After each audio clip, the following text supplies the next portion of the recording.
Coming up are a couple of my favorite videos in this entire course, and I know you're going to enjoy them as well, because not only are we covering important theory and we're going to see it in action, but I'm going to share an extra couple of real-world gotchas that you're not going to see pop up on your exam, but you are going to see them in the real world. And I've seen them in the real world, and I would rather you learned about them now and learn and enjoy from my pain when I accidentally deleted an entire access list that I didn't mean to. And I'm going to show you how to avoid that in the next couple of videos as well.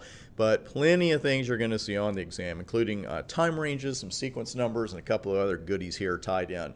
Now, we are picking up at the end of the last lab where we had routers 1, 2, and 3 on the 172.123.0/24 network. And right now, router 1 is allowing router 2 to telnet in as verified by line 10 there in show IP access list. And we're denying everybody else. So right now, router 3 at 172.12.123.3 cannot telnet in. We're going to change that a bit. Also, I wanted to call your attention, of course, this is a good reason why we would add an explicit deny to the end of an ACL, is that way you get to see the number of matches, because if we just went with the implicit deny, that would have been fine, but we wouldn't see anything here. We would just see line 10. Also, a successful telnet attempt that goes through an ACL is going to show as 2 matches. I've seen that before, and I've seen it for a long time, and I've never seen anybody actually explain why, but that does happen. So we've got 2 successful telnet attempts from router 2. One of them I did off camera during our break, and then another one from router 3 that was unsuccessful. I did that during the break as well. So that's why the matches look a little bit different than they did at the end of the last video. Time ranges really come in handy, though, especially when you run into real-world situations where you want a line or 2 or 3 of an ACL to be enforced some of the time. Because sometimes you don't want to block access to something all the time. Sometimes you don't want to permit access to something all the time. And that can particularly come in handy with Telnet, because let's just say you decide, hey, from 9 to 5, someone should be allowed to telnet into my router, and otherwise forget it. Or you could also have a server that's going to be offline for a while. You don't want anybody even accessing that particular IP address. You could knock it out with an ACL and say, okay, for a couple of hours, I want this to just block traffic. I'll show you how to do both of those. We've got 2 different kinds of time ranges. The first one you're going to see much more often than the other. So we're going to do that one first. And you're always going to start with the time range command. Now, I would give the time range an intuitive name. And just a little bit of a dad lecture here, never give anything a name on a Cisco router that you don't want to read out loud at a meeting. Okay? And you're laughing at that, and I'm kind of chuckling myself, but I remember someone having to do that. It was not me.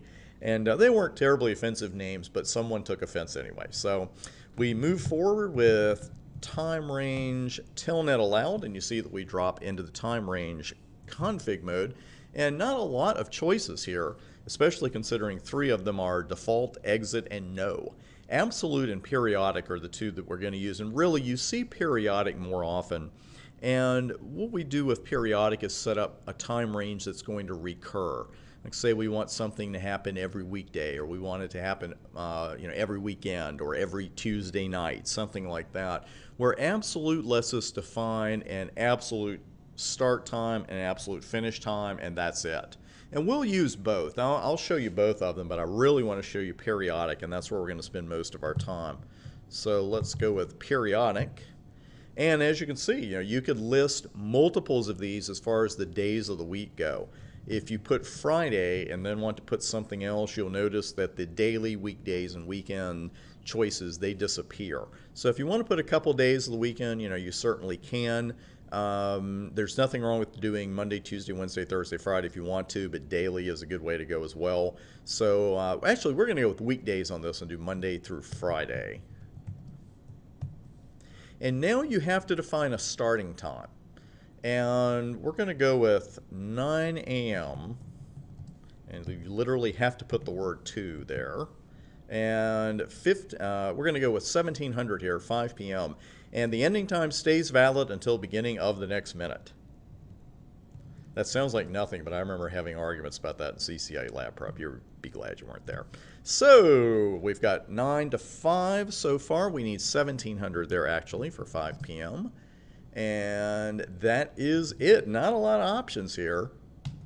And congratulations, you just wrote your first time range. Now, obviously, you have to apply it somewhere. And we're going to do that at the end of an access list line. You're never going to write an access list line and then type time range at the end and actually type what the range is. You're going to type the name of the range. What I would recommend you do before you do that is do a quick show time range command. And we've got a couple here. We've got one from Thursday that's inactive, and that was probably on from a previous lab. And you also see that we have Telnet allowed, and that's the one we're concentrating on. It's the one we just wrote. And we could go in and take Thursday off. As a matter of fact, why don't we do that? It's good practice. Just do a no time range. Thursday. And we'll do show time range again. And there you go. Every once in a while you find a command you can't negate in Cisco by putting the word no in front of it, but it's rare. You might see that here, or it might negate too much. But let's stay with our time range for right now. Telnet allowed, inactive, periodic weekdays, 900 hours to 1700 hours. Why do we see inactive? Do we see inactive because it's not tied to an ACL yet? No. We see inactive because actually that means the system time is not in this range. It doesn't mean that you haven't finished configuring it yet. And if we do a quick show clock right here, you'll see that it is 1724 hours on Wednesday. So we're about 24 minutes late. So we will come back and reset the clock to a time when it would be active. But first, let's see what it looks like when it's inactive. We need to go ahead and add that list. We need to get the access list rolling. So we're on access list 101, and we're going to do a permit TCP host 172.12.123.3, and then we're going to put a destination of any, and then we're going to specify the time range. And now I'm going to move the screen over. It's still going to go off the line. So I want you to see what happens to the front of the, at the pound sign where the A is. Watch what happens when I type this in and it goes off screen. You see a $sign there, and it's really odd the first time you see it. And especially if you're in the middle of an IP address, it's going to look like you typed in some kind of monetary amount. But don't worry about it. Just keep configuring it, and then just run show IP access list when you're done.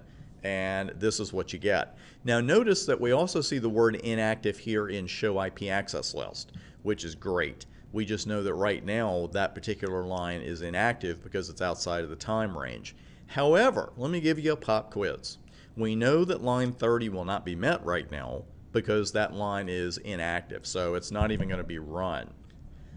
What's the net effect then of our current list? What happens when we are in the time range? Like if someone tries to telnet in from 123.3 at 2 o'clock in the afternoon, what's going to happen? They're going to be denied, right? Because let's look at that ACL. We're going top to bottom. It doesn't match line 10. Everything matches line 20. If it doesn't match line 10, it matches line 20. Therefore, even when line 30 is active, it's going to be red. Or not red, excuse me. So we need to do something here as far as getting that third line above deny IP any in our ACL. And we're going to do that with a little help from sequence numbers and your introduction to sequence numbers and going back to ACL config mode and a couple of other real world gotchas. That's coming up next.